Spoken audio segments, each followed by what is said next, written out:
जो भी चाहिए हमें कहो ना, यूं बिस्तर से मत उठा करो। तुम्हें जो भी चाहिए हम हाथ पर ला कर देंगे। मेरी बच्ची, तेरे बाबा के जाने के बाद तूने अकेले सारे घर की जिम्मेदारी संभाल ली है। तू घर के साथ साथ बाहर का काम भी अकेले ही संभालती है। माँ, मेरी चिंता छोड़ दो, अब मैं बड़ी हो गई हूँ और बचपन में तूने भी तो मुझे और मोनू को पाला है, हमारा ख्याल रखा है, तो अब हमारी बारी है तेरा ख्याल रखने की। ये कहकर निशा अपनी माँ के गले लग जाती है। निशा लोगों के घरों में काम करके अपनी रोजी रोटी चलाती है। पहले ये काम उसकी माँ करती थी, लेकिन उसकी माँ की तबीयत कुछ साल से ठीक नहीं रह रही थी। तब से वही ये सब काम करती थी और उसका 7 साल का छोटा भाई मोनू घर में रहकर अपनी माँ की देखभाल करता था। एक रोज निशा सेठ जी के घर काम कर रही थी।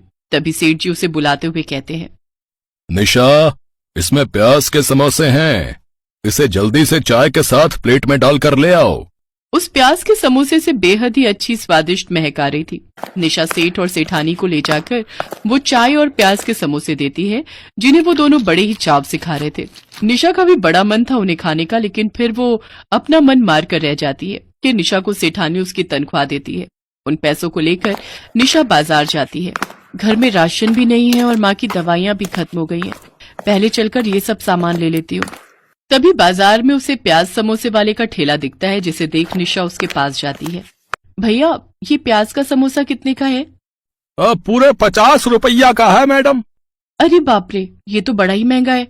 इतने में तो हमारे घर की 2 दिन की सब्जी आ जाती है। ये सोचकर निशा वहां से चली जाती है। फिर वो राशन और दवाएं खरीद कर घर आती है तो उसकी नजर मंडी में सड़क पर फेंके हुए बेकार प्याज की ओर जाती है। वो उनमें से कुछ प्याज उठाती है और अपने घर के आंगन में लाकर बो देती है। फिर कुछ महीनों में ही उसके आंगन में प्याज उगने लगते हैं, जिसे देख निशा बहुत खुश होती है। अरे वाह, इतनी सारी प्याज उग गई। अब मैं इन्हें बाजार में बेचूंगी और उससे पैसे कमाऊंगी, लेकिन उससे पहले मैं इनसे प्याज के समोसे बनाऊंगी और अपने छोटे भाई और माँ को भी खिलाऊंगी। वैसे भी हम गरीबों के नसीब में कहाँ है कि हम बाहर से इतने महंगे प्याज के समोसे खा सके। निशा उन प्याजों को धोकर उन्हें कद्दूकस कर लेती है। फिर उसमें हरा धनिया, मिर्च मसाले और स्वादिष्ट सा पेस्ट बनाकर तैयार कर लेती है।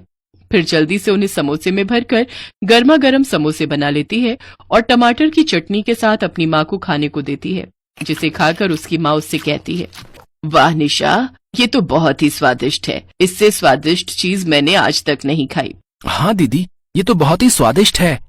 आज तो सचमुच मजा ही आ गया। आपके हाथों में तो जादू है।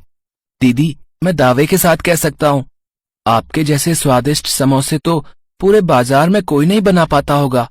अरे, मैं तो कहता हूँ आप ये समोसे बाजार में ले जाकर बेचो ना। देखना, अभी के अभी खत्म हो जाएंगे। अपने भाई के मुंह से ये बात सुनकर निशा के दिमाग में एक आइडिया आता है। फिर वो अगले दिन सेठ जी के काम से छुट्टी लेती है और घर पर रहकर ढेर सारे प्याज के समोसे बनाती है और फिर उन्हें लेकर बाजार में बेचने निकल जाती है।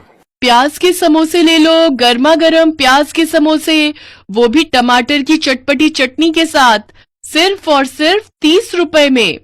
क्या? प्याज के समोसे, वो भी 30 रुपए में? कहीं तुम कुछ गड़बड़ तो नहीं कर रही हो जो इतना सस्ता बनाकर बेच रही हो? नहीं साहब, आप खाकर तो देखो, उसके बाद ही कोई फैसला लेना। उस ग्राहक ने जैसे ही अपने मुंह में वो समोसा डाला तो वो तो जैसे उसके स्वाद में खो ही गया। आहा, वही वाह वाह वाह वाह वाह, क्या स्वाद है। मुझे तो तुम 2 प्लेट और लगा दो और 2 प्लेट पैक भी कर दो। मेरे बच्चे तो इन्हें खाकर खुशी हो जाएंगे। हाँ। ग्राहक के मुंह से अपनी तारीफ सुनकर निशा बहुत खुश होती है। धीरे धीरे उसके पास ग्राहकों की लाइन लगनी शुरू हो जाती है। अब उसके पास खूब ग्राहक आने लगते हैं। अब वो सेठ जी का काम छोड़ देती है और अपने समोसे प्याज के व्यापार को ही आगे बढ़ाती है और अब वो खूब कमाई करने लगती है। फिर कुछ ही महीनों की मेहनत से वो इतना अच्छा कमा लेती है कि उन पैसों से वो अपनी माँ का एक अच्छे से अस्पताल में इलाज करवाती है। साथ ही वो अपने लिए अच्छा सा घर भी ले लेती है, जिसमें अपनी माँ और भाई के साथ रहने लगती है।